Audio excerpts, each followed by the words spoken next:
Hi, my name is Patricia, and in each short video, I break down one business analysis technique at a time in under 5 minutes. Let's get into it. Think about a time when a project hit unexpected issues. Could those bumps have been avoided?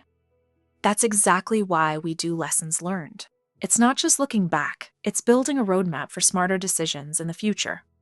Lessons learned is a BA technique where we capture insights from completed projects and turn them into actionable guidance for the next initiative.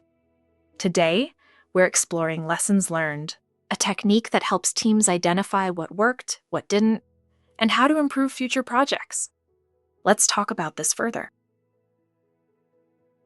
Why capture lessons learned? First, it helps us avoid repeating mistakes.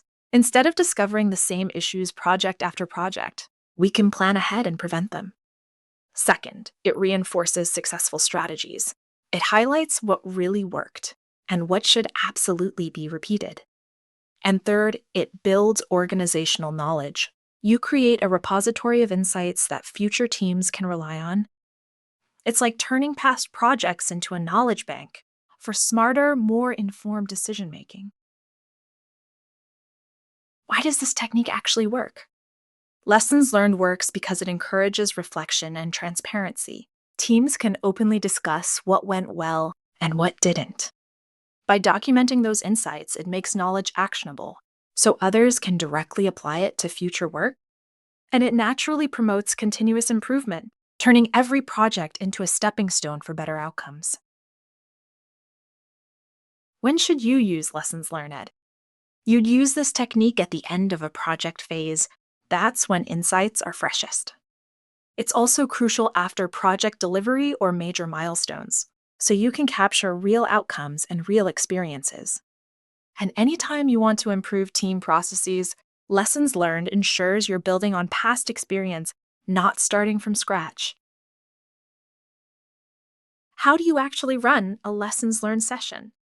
Start by gathering the project team and key stakeholders. Next, reflect on successes and challenges. What went well and what caused issues? Then, document these insights in a structured template so they're clear, consistent, and usable. And finally, share the findings across the organization, making them accessible for future projects and ensuring the lessons actually get applied. Here's a real-world example. Imagine a software rollout project. The team ran into delayed testing and unclear role assignments, which slowed down delivery. These would go under challenges. At the same time, strong stakeholder engagement and effective team communication were major wins, so they go under successes. Finally, the team captured recommendations, like defining roles clearly upfront and introducing a testing checklists to prevent the same problems next time. By structuring the session this way, future projects can learn from past mistakes and repeat successful practices, making each project smarter and smoother. Here are some pro tips. Be honest but constructive. Focus on insights, not blame. Use structured templates to keep sessions consistent. Share widely. Make sure the lessons are accessible for other teams. These tips help ensure lessons learned are actually applied, not just filed away.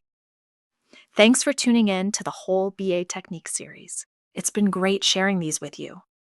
I hope each technique has given you something practical you can bring straight into your projects, whether you're mapping scope, defining data, or reflecting on what worked well. And this isn't the end of the learning journey. There's more to come, so keep an eye out for future sessions, where we'll dive into even more ways to level up your analysis work. See you then.